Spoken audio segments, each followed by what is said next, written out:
I remark that when I was a little girl and the Apollo 1 fire occurred, we found out what happened, and we said, let's go to the moon. And I think that's what we need to do now, is to really find out what happened, fix what we can to the best of our ability, but don't say that we can't do this, we can't explore space, we can't expand human presence. Story until we make it completely without any problems. Story, you became an astronaut in 1967 and lived through all that. Just briefly, as we take away from that, having that experience, Apollo 1, Challenger, and looking at this from afar, do you have any doubt in your mind that the U.S. will return to space with human beings inside spaceships? Miles, I have no doubt at all. We have to go forward for lots of reasons. We will have other accidents. They're unavoidable.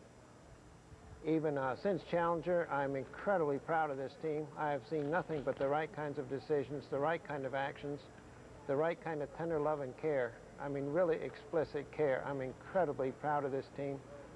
But we are going to have more accidents.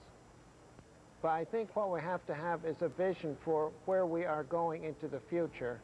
We have no vision for what vehicle is to come next. We have no ideas about what we might do next, not only in terms of human spaceflight, but also robotic missions to explore the planets, the moons of the planets.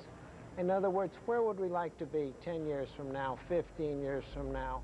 We have to think ahead, and we just have to keep pushing forward. We need to get a low-cost, reliable access to space and things like that, and we need to blend the robotic missions with the human missions so we can optimize our pursuit of spaceflight.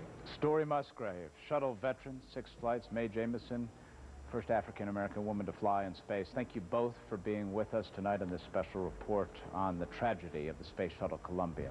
We will take a break. When we return, we'll look at the issue of the aging shuttle fleet. A lot of people would tell you that's a misnomer. The shuttle's airframes designed for 100 missions. This was the 28th mission of the Space Shuttle Columbia, although it was more than 20 years old. The question is, were they old or were they made new every time around? Stay with us.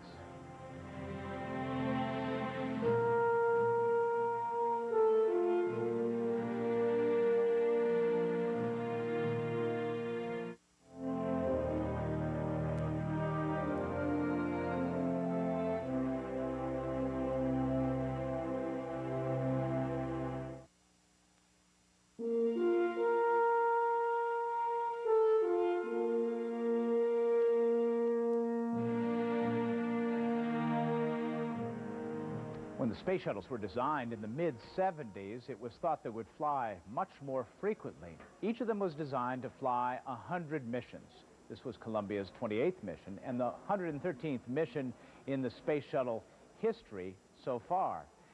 The question is, are they too old to be flying? Some have brought those questions out, but anybody who's spent any time looking at space shuttles and how they're treated, to say the least, they are babied. Something old is nothing new for NASA's manned spaceflight effort, dealing with a spacecraft designed in the 70s and launch facilities built during the moon race. The first sign of trouble came here, deep in the tangle of wires and pipes inside the aft compartment of Atlantis in June. An eagle-eyed inspector saw this, a crack no bigger than 1/3 of an inch. A small thing, but in a critical spot. The 12-inch pipe that carries liquid hydrogen rocket fuel from the shuttle's big external tank to its main engines. The worst-case scenario is that you could continue to crack, break off a piece of the material, but if that material breaks off and gets ingested by the main engine, it could be a bad day. It could be a catastrophic event for us. More inspections ordered, more cracks found, about a dozen in all. The fleet was grounded, and Dittemore called for the aerospace equivalent of a full-court press, led by Chief Engineer Ralph Rowe. He has the briefing charts to prove it.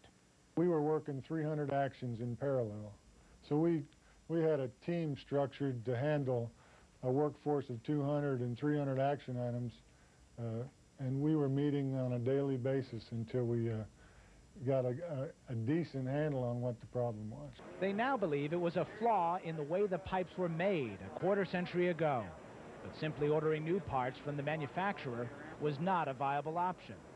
The jigs and the tooling and even some of the people are now going away. We have now been in contact with them, and they are pulling the tooling out to go manufacture some additional lines.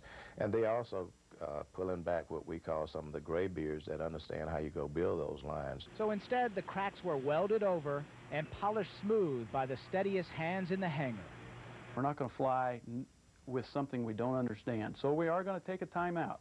The shuttle team will likely push for continued improvements to the avionics, hardier wheels and tires, replacement of old tape data recorders with digital technology, even replacing clunky old circuit boards. You cannot replace this vehicle with the exact capabilities that we have and be cost effective at it. But in the space business, even the first step can be daunting.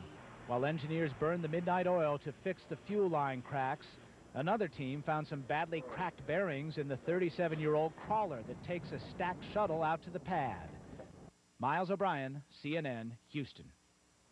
And that report came several months ago. The issue of those cracks in the fuel lines, unlikely to have anything to do with this, but the general issue of age and fatigue in metal is an issue that will be looked at. Randy Avera is a veteran of the Challenger investigation. He's been with us all day helping us understand some of the technicalities. To what extent do you think, Randy, that the possibility of age or metal fatigue might come into play here? Well, the key here is reliability. Reliability is a factor that directly affects safety, and age always is a factor in reliability. Design and age, cycles, maintenance program, all that comes down to the reliability. The original vision of the shuttle program was a 10-year program, each orbiter designed for 100 missions with a 2-week turnaround. Of course, we all know that's not the actual track record of the time and frequency of flight of the shuttle. Not even close, as a matter of fact. The turnaround turned out to be much more complicated. Let's talk then about something that struck me about that piece, and something that Ron Dittemore said, which stands in stark contrast to the days before Challenger, which is those cracks were found and they called a timeout. They've had a lot of timeouts of late. There was a problem with the wiring a couple of summers ago, grounded the entire fleet to look at several nicks in wires all throughout the fleet of 4 at the time. It seems as if there had been a sea change in the way NASA thought after Challenger. Would you agree? Well, the whole purpose of the Challenger investigation in 1986 was to find a new way of doing business in regard to quality and accountability of management, and that the problems found at the lowest working levels would find their way reliably and accurately to the management staff for proper review and decision for safety of launch questions. In regard to the design, we're talking about a design that's from the 1960s, and it's clearly time that the United States and other countries cooperate in looking to the future and looking to new designs and ways of coming up with the funding for that, and expanding the fleet of orbiters from 4 to a fleet that is of a useful size for the near-term and long-term future. All right, but Randy, do you think, in your heart of hearts, that NASA has been flying the shuttle safely post-Challenger? I can say from being an investigator that NASA, on a regular working basis, has tremendous technical problems that are just amazing that are accomplished. And as far, we're talking human beings here. NASA does what is humanly possible to address this. And what I refer to as the NASA method. It's the method which has been developed by NASA over the last 40 or so years, and the National Aerospace organizations prior to that, like NACA, for example, that was prior to NASA. The NASA method is about quality control and precision and skill in manufacturing and training. And people are human. There's a limit to what we can expect humans to accomplish. Randy Avera, thanks for all your efforts on our behalf today, and we will be checking in with you as this investigation unfolds.